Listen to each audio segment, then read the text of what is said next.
오늘 주시는 말씀은 창세기 21장 1절로 14절 말씀입니다. 오늘 주시는 말씀은 창세기 22장 1절로 14절 말씀입니다. 봉독하겠습니다. 그 일 후에 하나님이 아브라함을 시험하시려고 그를 부르시되 아브라함아 하시니 그가 이르되 내가 여기 있나이다. 여호와께서 이르시되 내 아들 내 사랑하는 독자 이삭을 데리고 모리아 땅으로 가서 내가 내게 일러준 한 산 거기서 그를 번제로 드리라. 아브라함이 아침에 일찍 일어나 나귀 안장을 지우고 두 종과 그의 아들 이삭을 데리고 번제에 쓸 나무를 쪼개어 가지고 떠나 하나님이 자기에게 일러주신 곳으로 가더니 제3일에 아브라함이 눈을 들어 그곳을 멀리 바라본지라.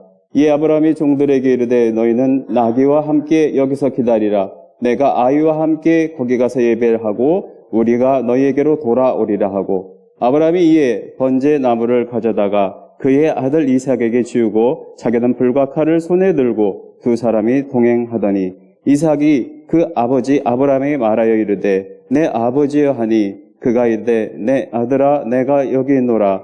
이삭이 이르되 불과 나무는 있거니와 번제할 어린 양은 어디 있나이까. 아브라함이 이르되 내 아들아 번제할 어린 양은 하나님이 자기를 위하여 친히 준비하시리라 하고 두 사람이 함께 나아가서 하나님이 그에게 일러주신 곳에 이른지라. 이에 아브라함이 그곳에 제단을 쌓고 나무를 버려놓고 그의 아들 이삭을 결박하여 제단 나무에 놓고 손을 내밀어 칼을 잡고 그 아들을 잡으려 하니 여호와의 사자가 하늘에서부터 그를 불러 이르시되 아브라함아 아브라함아 하시는지라. 아브라함이 이르되 내가 여기 있나 하다매 사자가 이르시되 그 아이에게 손을 대지 말라. 그에게 아무 일도 하지 말라. 내가 내 아들 내 독자까지 내게 아끼지 아니하였으니 내가 이제야 내게 하나님을 경외하는 줄을 아노라. 아브라함이 눈을 들어 살펴본즉 한 순양 뒤에 있는데 뿔이 수풀에 걸려 있는지라. 아브라함이 가서 그 순양을 가져다가 아들을 대신하여 번제로 드렸더라. 아브라함이 그 땅 이름을 여호와 이레라 하였으므로 오늘날까지 사람들이 이르기를 여호와의 산에서 준비되리라 하더라. 아멘. 주님의 말씀을 들었네.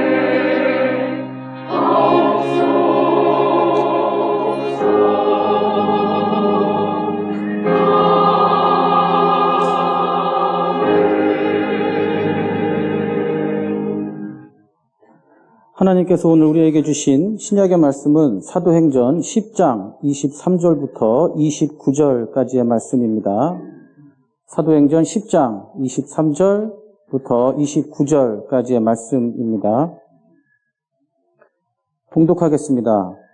베드로가 불러들여 유숙하게 하니라. 이튿날 일어나 그들과 함께 갈새 요빠에서 온 어떤 형제들도 함께 가니라.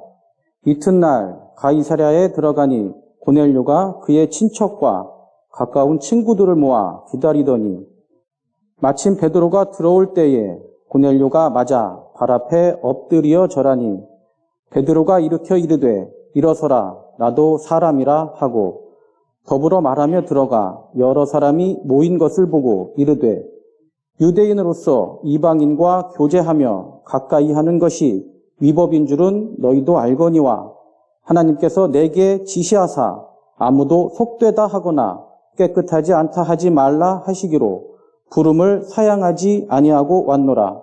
묻노니 무슨 일로 나를 불렀느냐. 아멘. 예, 우선 인사 나누고 말씀 전하겠습니다.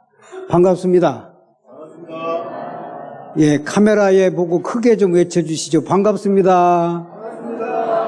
예, 고향가 계신 분들, 또 가고 계시는 분들 계실 것 같아서 인사 나눴습니다. 세상에는 참 수수께끼가 굉장히 많습니다. 가장 근본적인 수수께끼 중에 하나는 아마도 우주는 어떻게 생겨났을까? 누가 만들었을까? 지구는 왜 만들었을까? 언제 생겼을까? 또 지구에 살고 있는 사람은 언제부터 출현했을까? 물론 우리 예수 믿는 사람들은 대답이 간단합니다. 하나님 만드셨습니다.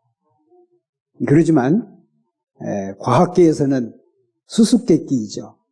굉장히 오래전에 생겼을 것이다. 뭐 이렇게 해서 만들어졌을 것이다. 이렇게 해서 생성됐을 것이다. 사람도 그랬을 것이다. 수수께끼입니다. 그런데 우리 기독교계도 굉장히 무거운 수수께끼가 있습니다. 성경 얘기입니다. 누가 썼지? 언제부터 썼지? 여러분, 창세기는 누가 썼는지 알려져 있지가 않아요. 워낙 오래된 얘기니까.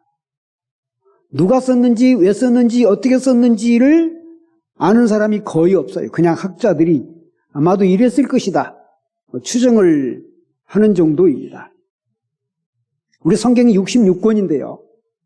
굉장히 안타깝고 아쉬운 것이 하나 있는데 성경의 66권의 한자도 원본은 없습니다. 창세기는 물론 없고요. 맨 마지막에 썼다는 요한계시록도 한 글자도 원본이 없어요. 그럼 우리는 이 성경을 어떻게 확보를 했지? 한 글자도 원본이 없는데 우리 성경이 우리에게 들어오게 된 배경이 있습니다. 여러분, 우리 복음서에 보면 예수님께서 시험을 받으십니다. 공생애를 막 시작하시기 전에 시험을 받으셨는데 거기에 뭐라고 적혀 있는가 하면 성령에 이끌려 예수께서 광야로 나가셨다고 되어 있습니다. 광야. 예수님께서 시험을 받으시고자 광야로 나가셨다는 그 광야는 지금 말하면 사해지방에 있는 사막지대입니다. 당시에도 2000년 전에도 마찬가지였고요. 지금도 역시 마찬가지인데 그 지역은 물 구하기가 굉장히 어려운 풀 한 폭이 보기 어려운 사막 지역입니다. 근데 예수님이 그 지역에 가셔서 40일 동안 금식 기도했어요. 이유가 있습니다. 당신은 그 지경에서 40일 아니라 1년 365일, 1년 365일 아니라 10년, 20년 동안 죽을 때까지 그 지역에서 말씀을 묵상하던 그룹이 있었습니다. 사해지방은 사람이 통행이 불가능해요. 당시 유대 백성들은 특별히 로마의 식민 지배를 받았기 때문에 로마 군인들의 눈에서 할 수 있으면 멀리가 있어야 돼요. 하나님을 믿는다고 해서 잡아갔기 때문에 그들의 시야에서 벗어나야 돼요. 그래서 갈 수 있는 유일한 곳이 어디 있는가 하면 사막입니다. 할 수 있으면 멀리. 그게 예수님이 광야에 들어가신 그 광야 지역이었습니다. 근데 예수님이 그냥 가신 게 아니고 그 지역에서는 이미 굉장히 많은 사람들이 그 사막을 배경으로 하나님의 말씀을 묵상하고 있었어요. 완전히 세상과는 단절했습니다. 세상에 잘못 나갔다가는 잡히기 때문에 나갈 수도 없었거니와 자기 신앙을 지키기 위해서는 그 사막 지역이 제일 안전했어요. 그래서 그 사막 지역에서 날마다 밥 먹고 말씀 묵상하고 기도하고 말씀 묵상하고 기도하고. 그런데 그것만 하는 것이 아니고 끊임없이 말씀을 필사했습니다. 지금이야 뭐 인쇄술이 발달했으니까 필사할 이유 별로 없습니다만은 당시에는 인쇄술이 없었기 때문에 그냥 다 파피루스, 양피지 이런 데다가 누군가가 글을 써주면 그것을 이 사람에게 전해주고 이 사람은 또 글을 써서 다른 사람에게 또 전해주고 또 다른 동굴에서 또 다른 산골 깊은 사막 지역에서 말씀을 묵상하고 있었던 또 다른 사람에게 계속해서 전달해서 오늘 우리에게 성경 66권이 전해진 겁니다. 아쉽게도 원본은 없지만 누군가가 이렇게 필사해서 계속해서 전해준 그 말씀의 성경책이 오늘 36권, 37권, 66권이 돼서 우리에게 이렇게 와 있는 거지요. 자, 그런데 신학자들에게 굉장히 획기적인 한 발견이 있었습니다. 그 사해 지역에서 말씀을 묵상하고 필사하다가 어느 해인가 굉장한 전쟁이 있었어요. 그래서 유대인들이 다 몰살당합니다. 사해지방에 살고 있었던 사람들은 전부 다 몰살당해. 그리고 잊어버렸어요. 그 지역에 사람이 살았나?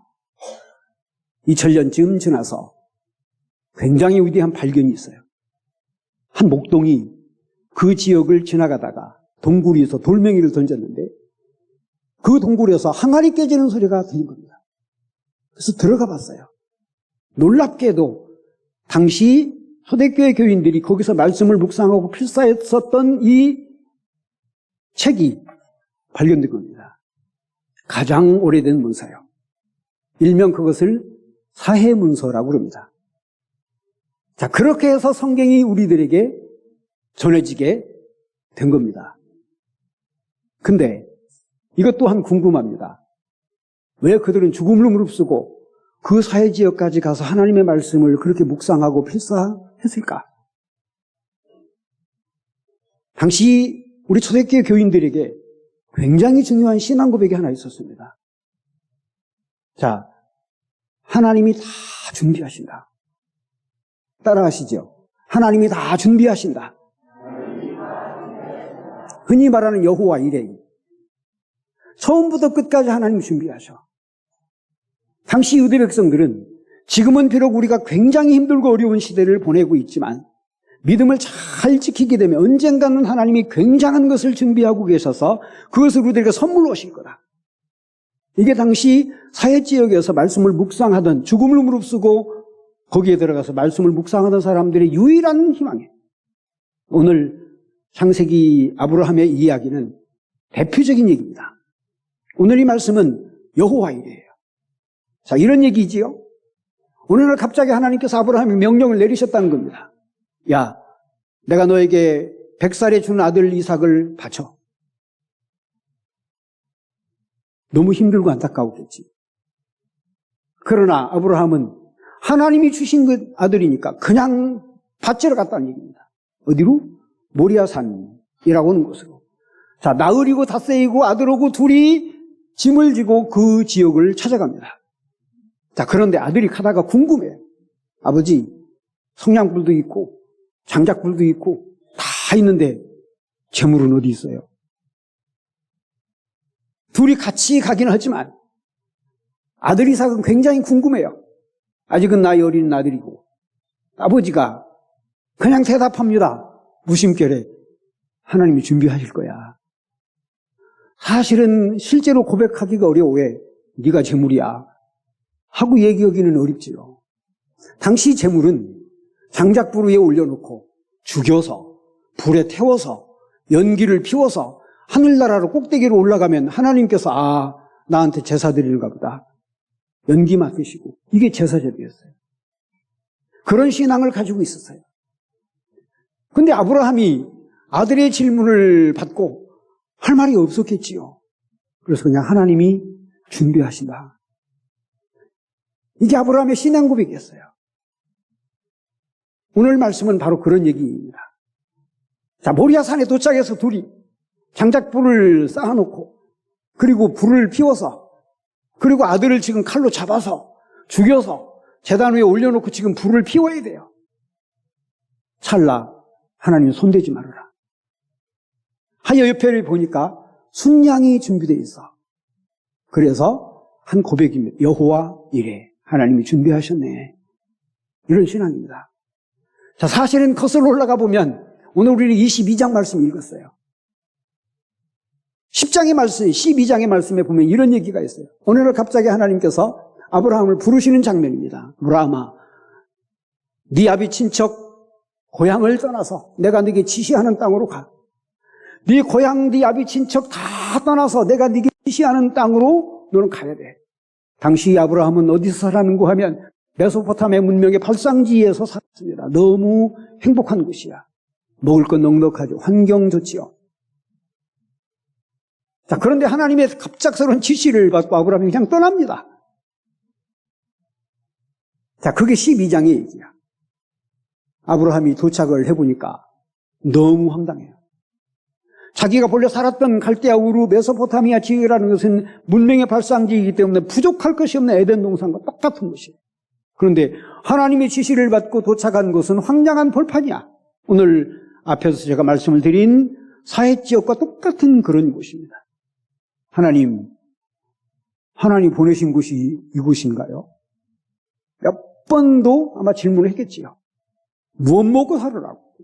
가족을 데리고 그 기나긴 머나먼 여행을 다 끝내고 도착한 곳이 바로 황량한 사해 벌판 같은 그런 곳이에요.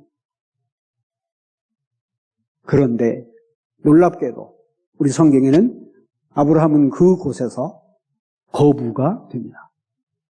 이게 성경 얘기예요. 하나님이 전부 다 준비하셨다는 얘기야.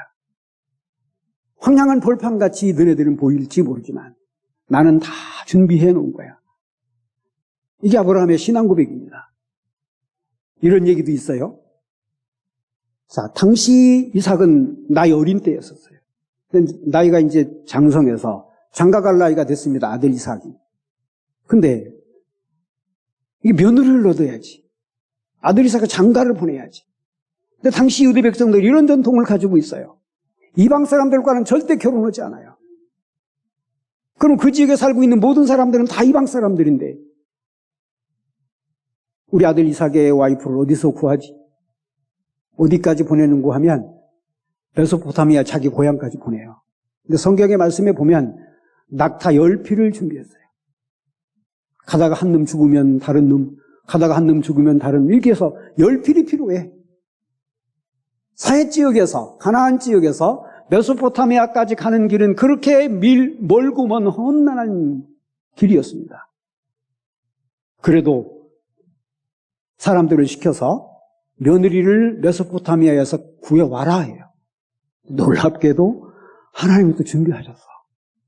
그래서 그 머나먼 길을 가서 이삭의 와이프를 리브가를 그래서 구합니다. 하나님이 다 준비하셨다는 얘기야. 우리 성경의 얘기는 그런 얘기가 거의 절대 대부분입니다. 자, 제가 지난주에 모세 얘기를 잠깐 했어요. 자, 모세는 유대 백성들이 훌륭한 지도자지. 그런데 모세가 본래 훌륭한 지도자로 탄생하지 않습니다.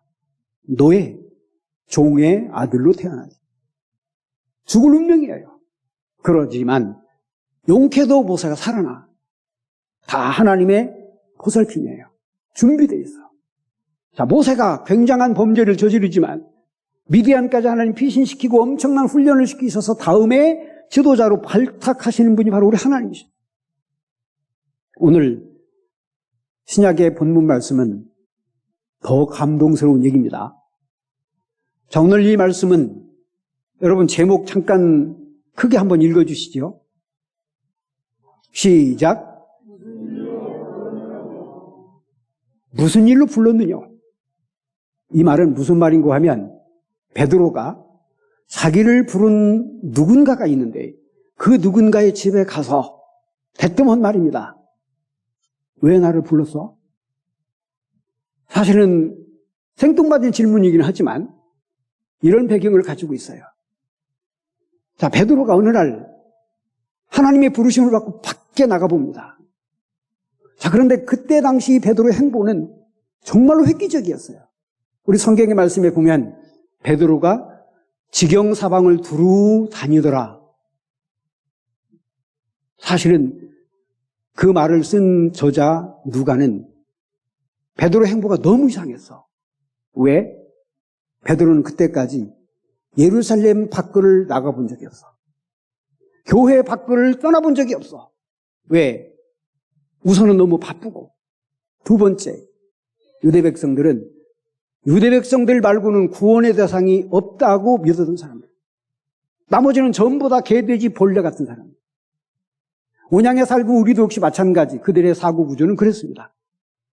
자, 그런데 지금 여기가 우리가 가만히 앉아서 예수 그리스도의 백성으로 살아갈 수 있었던 결정적인 배경사가 오늘 이 말씀이에요. 자, 오늘 이 말씀 바로 앞에 말씀을 드린 대로 사도행전 저자 누가는 의사였습니다. 굉장히 훌륭한 인텔이에요.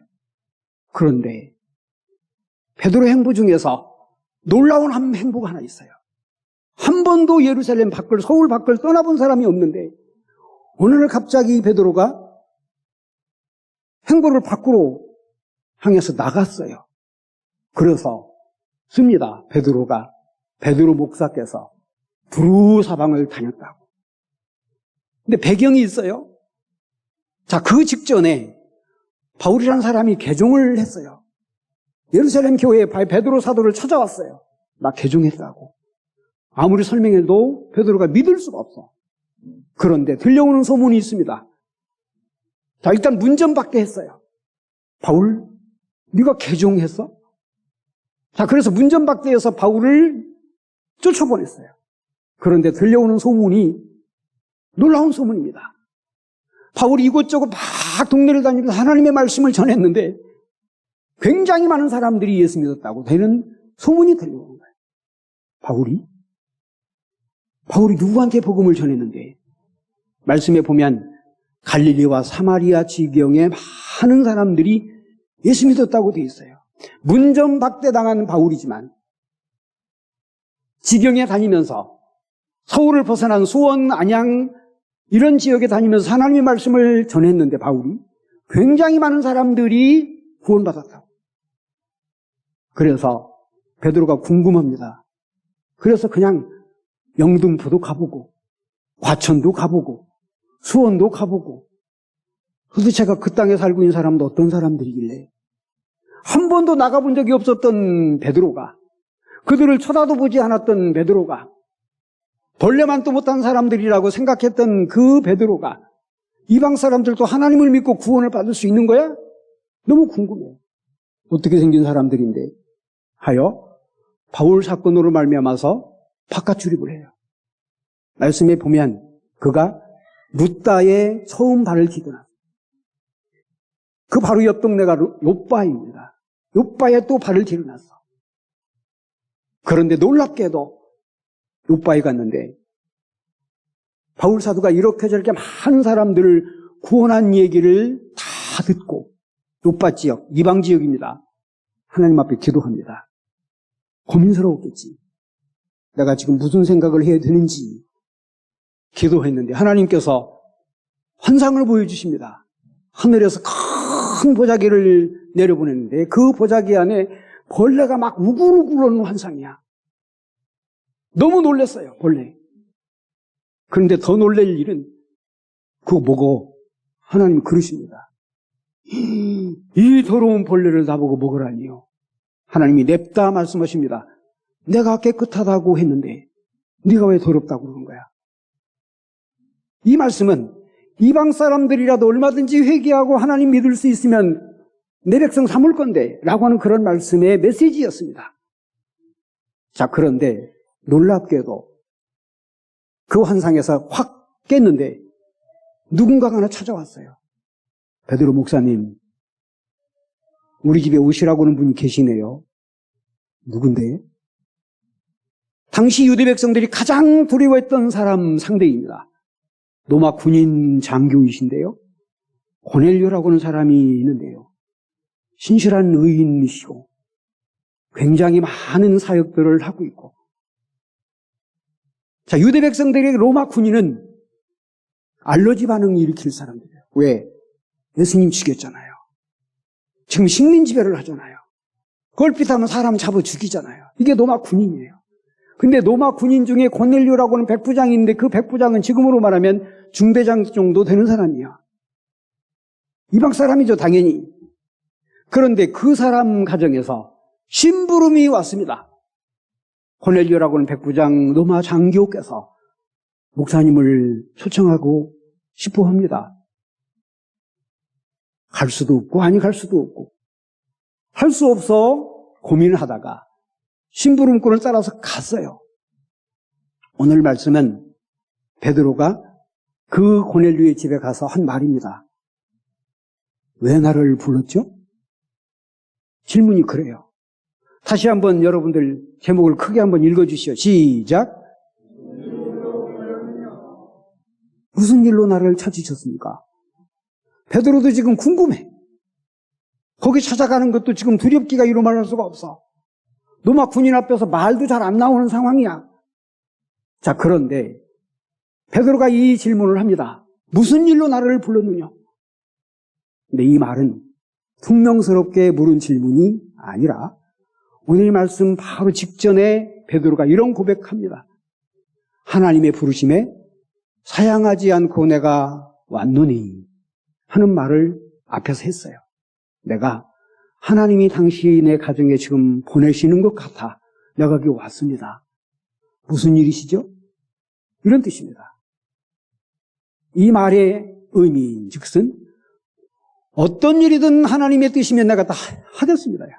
완전히 베드로가 180도 바뀐 겁니다. 이방 사람이 아니라 로마 군인이 아니라 누구라도 내가 하나님이 지시하시는 일이면 할 것이니까 라고는 그런 뜻을 담고 있는 말이야. 하나님의 부르심에 내가 사양하지 않고 여기 왔는데요. 무슨 일이신가? 이거 궁금했던 거지. 자, 놀라운 것은 그 다음에 발생합니다. 고넬료라고 하는 사람의 집에 갔더니 굉장히 많은 사람들이 운집해 있어요. 그래서 하나님의 말씀을 전했어요. 놀랍게도 그 많은 사람들이 다 성령이 임재해가지고 예수 믿어. 여러분, 우리 목회자들이 지금도 그런 일이 있습니다만은 진중세례라는 게 있어요. 군대에 가면 막 훈련받는 훈병들 수백 명 모여놓고 목사님들이 그냥 연병자에게 모아놓고 막 쫙 이렇게 세례를 주곤 합니다. 저도 여러 번 갔었는데요. 진중세례. 소위 말하면 고넬료의 집에서 지금 베드로가 진중세례식을 하는 광경입니다. 말씀을 전하니 다 성령을 받아. 깜짝 놀랐다고 베드로가 누가라고 하는 사람이 썼어요. 베드로 사도가 너무 감격스러운 거지. 이들에게도 복음을 전하니까 믿네. 이랬던 얘기. 자, 오늘 이 베드로의 행보는 우리 기독교 역사에 획기적입니다. 왜 획기적인가 하면 이 이야기는요. 오늘 우리가 10장 읽었어요. 바로 11장 지나고 12장 지나고 바로 그 다음 장 13장은 바울 사도가 이방 지역 다니면서 복음 사역을 하는 얘기예요. 무슨 얘기인고 하면 베드로 사도가 그때 당시 하나님의 환상으로 마음을 바꾸지 않았다면 바울 사도는 복음 사역을 못해요. 예루살렘 교회 허락이 없이 예수님의 제자들의 목사들의 허락이 없이 바울 사도는 혼자 일방적으로 복음 사역을 하러 나갈 수가 없어요. 그것이 당시 교회 전통이에요. 놀랍게도 하나님은 베드로부터 바꾸나.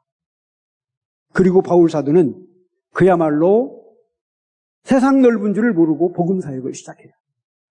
여기 앉아있는 우리가 예수 믿게 된 배경입니다. 이 말씀 때문에 믿게 된 거예요. 하나님은 다 준비하셨던 거야.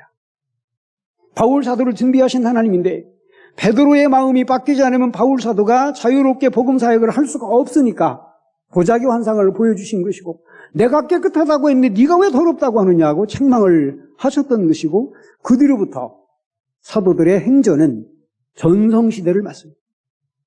바울만 복음 사역한 게 아니지요. 함께 나갔던 바나바도 함께 나갔던 마가 요한도 함께 나갔던 누가도 끊임없이 복음 사역을 해요. 오늘 우리는 사도행전을 한 권만 가지고 있어요. 사도행전은 여러 권입니다. 그렇게 많은 사람들이 복음 사역을 하게 된 배경사에 오늘 이 베드로의 변화가 있었다. 얼마나 하나님이 철저하게 준비하시는가 하는 것을 잘 보여준다 볼 수가 있겠습니다. 지난 주일날 우리는 공동회를 통해서 김필수 목사님을 제8대 목사로 결정했습니다. 이제 행정정리를 하시면 그분이 여기 오시지요. 자, 저는 김필수 목사께서 우리 교회에 오시는 배경을 쭉 보면서 하나님 이것은 예비하셨구나. 사람이 하는 일이 아니구나. 제가 너무 감사한 것은 여러분 96%의 지원을 했어요. 지지를. 공동회에 이런 경우 없습니다. 80% 넘기도 굉장히 어려워요. 왜? 사실은 싫은 분이 계시거든. 마음 결정하기가 무척 어렵죠. 왜? 그분이 누구인지 잘 모르는데. 무작정 신뢰하신 여러분들 정말 우리 온양교회 성숙했구나. 누구에게 물어도 96%의 공동회의 결의는요. 그야말로 별천지 얘기입니다. 이건. 자, 그런데 제가 우리 김 목사님 입장에서 그런 생각을 해봐요. 무슨 일로 저를 부르셨어요? 하시지 않을까? 그냥 장로교 여러분, 나 왜 불렀어요? 하시지 않을까? 근데 그 앞에 나 하나님의 화성 명령을 받고 사양하지 않고 여기 갈 겁니다. 무슨 일이든 시켜주세요. 아마 우리 김필수 목사의 고백이 그러지 않았을까? 우리의 청빙 요청을 받고 상당히 오랜 기간 동안 이런 기도를 아마 하셨을 것이고, 그보다 더 중요한 것은 하나님이 다 준비해 놓으실 거다. 우리의 미래는 그래서 활짝 열릴 수밖에 없을 거다. 우리 모두의 신앙 고백이 그러하기를 바라고, 특별히 우리 김 목사님 앞으로 오셔서 마음껏 선교사역을 할 수 있도록 우리가 적극적으로 기도하면서 함께 하나님의 영광을 드렸으면 좋겠다. 우리 온양장로교에 더 성숙할 수 있기를 간절히 바랍니다. 기도드립니다. 자비로우신 아버지 감사드립니다. 오늘도 귀한 아침, 귀한 말씀 주시니 감사드립니다. 무엇이든 예비하시는 하나님이십니다. 특별히 우리 재단을 위해서 하나님 좋은 일꾼 예비하셨습니다. 앞으로도 더 그러하실 줄로 믿습니다. 간절히 기도드립니다. 우리의 미래가 더욱 밝아지게 하시옵기를 원합니다. 간절히 기도드립니다. 이 일을 위해서 많은 사람들이 협력하고 수고했습니다. 특별히 오늘은 남신도 회원들이 전국적으로 예배를 드립니다.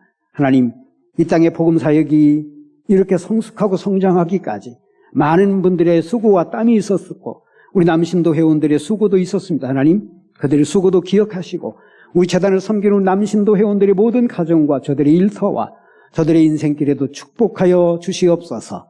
예비된 것으로 저들 또한 넉넉하게 하시옵기를 원합니다. 믿사옵고 감사하오며 예수 그리스도의 이름으로 기도하옵나이다.